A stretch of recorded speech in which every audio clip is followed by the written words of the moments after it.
संविधान की धारा 335 अनुसूचित जाति जनजाति को 52% 22% आरक्षण की वकालत करती है, लेकिन लागू करने वाले कौन हैं?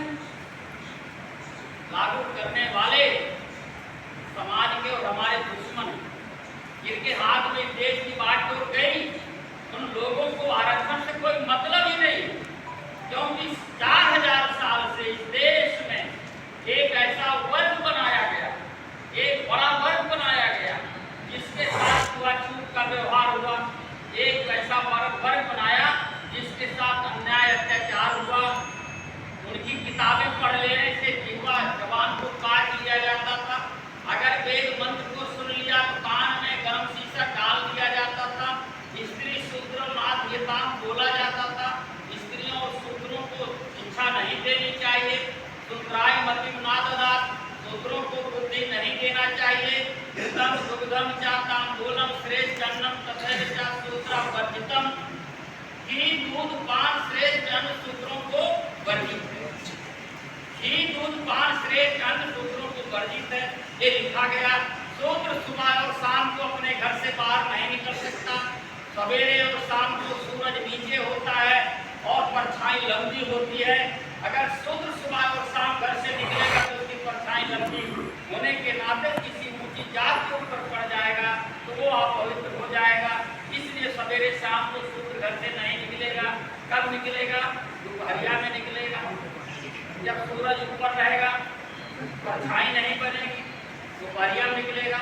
वही नाते तो दोपहरिया चलने में नाते करेगा। जो दोपहरिया चलेगा वही कर जाओ, और लाइट में बढ़िया से बैठे रहिए 24 घंटा, तो करिया आदमी को बोर हो जाएगा। पता करिए तमाम गांव से निकल करके लोग सर्विस में गए हैं, तो ऑफिस में बैठे हैं, एसी में बैठे हैं, काले गए थे गोरे होके आते असर पड़ता।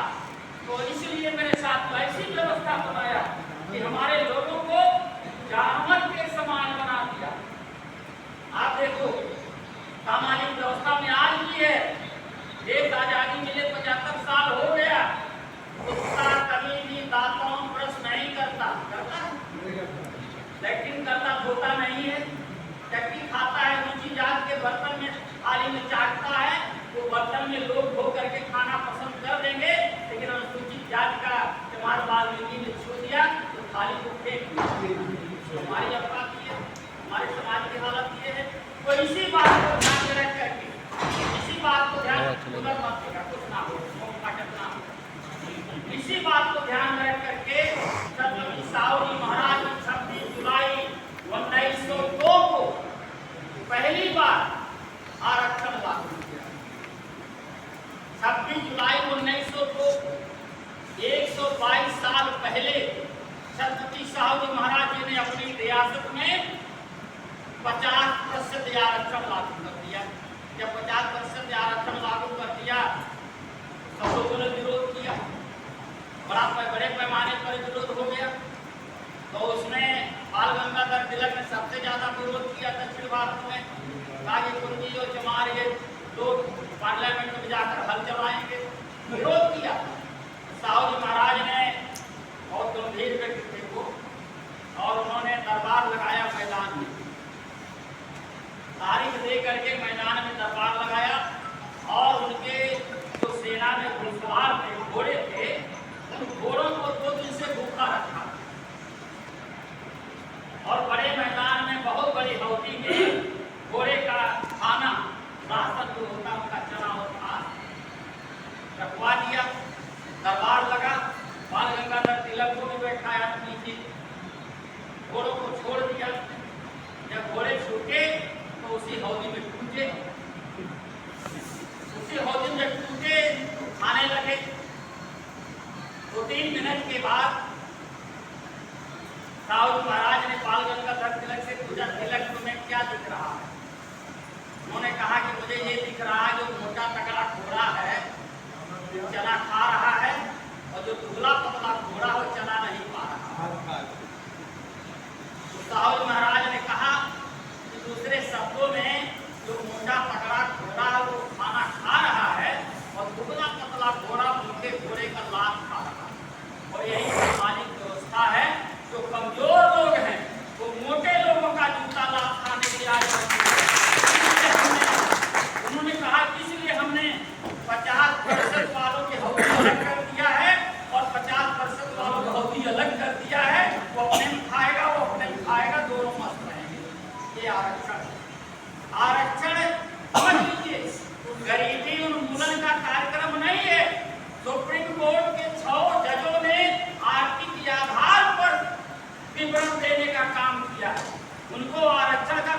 मतलब नहीं है। जो समाज में जिनके साथ सामाजिक गैर बराबरी का व्यवहार होता है उनको ही आरक्षण मिलेगा। छुआछूत का व्यवहार होता है अनुसूचित जाति जनजाति के साथ आज भी चमार सियार बोला जाता है, आज भी तमाम कहावतें कही जाती है हमारे और आपके चमार भर और पासी और सबको सत्यानाशी क्या क्या बोलते हैं, आज भी बोलते कि नहीं बोलते। तो कुल मिलाकर के देश के आजादी के बाद भी आज भी समाज में हमें जात के आधार पर गाली मिलती है। और क्या जो डीएम हो गया, कोई चमार डीएम हो गया, क्या गांव में उसकी लोग पूजा करते हैं, उसे कहते चमड़ा है, पसिया है, वाल्मीकिया है, आगे है। और आज भी आज तमाम ऐसी घटनाएं घटती हैं, जिस कुर्सी पर वो बैठता है अगर उसका ट्रांसफर हो गया तो आने वाला उसी जात का डीएम कुर्सी खुलवाता है, दूसरी कुर्सी बनाता है। आज भी होता कि नहीं होता? बात जब आज तक खत्म नहीं हुआ, हमारा आरक्षण भी खत्म नहीं होना चाहिए। मैं सुप्रीम कोर्ट के आदेशों का मैं आलोचना करता हूँ, घोर आलोचना करता हूँ और मांग करता हूँ सभा के माध्यम से कि उनको अपना निर्णय वापस लेना चाहिए। और उन्होंने कहा जो एक बार आरक्षण का लाभ पा गया है उनको आरक्षण का लाभ नहीं मिलेगा। क्या उसकी जात बदल गई?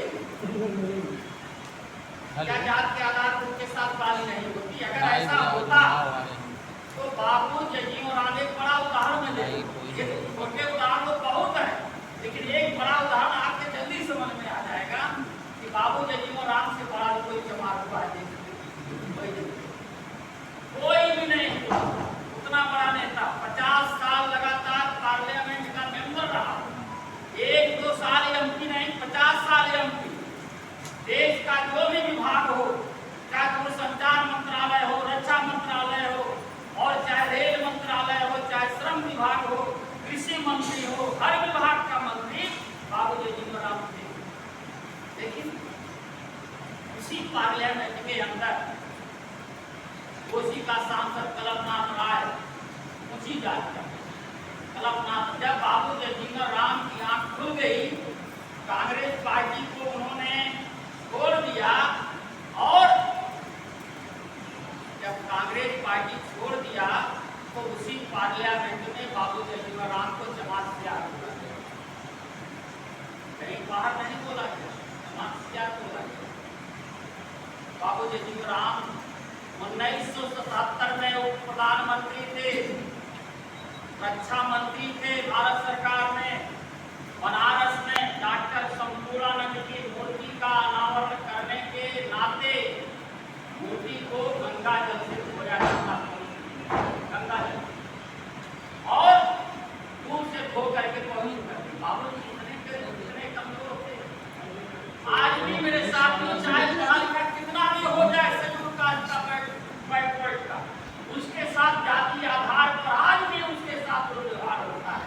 और जब तक ये सामाजिक व्यवहार होता रहेगा तब तक आरक्षण लागू रहना चाहिए। किसी भी हालत में इसके लिए हमें आरक्षण हमारा खत्म कर दिया है, आरक्षण नहीं मिलेगा, उसका लाभ नहीं मिलेगा। वर्गीकरण इसमें कर दिया है, पाड़े में पाड़े कर दिया है और टुकड़ों टुकड़ों में बांटने का काम किया। कैसे अब उसमें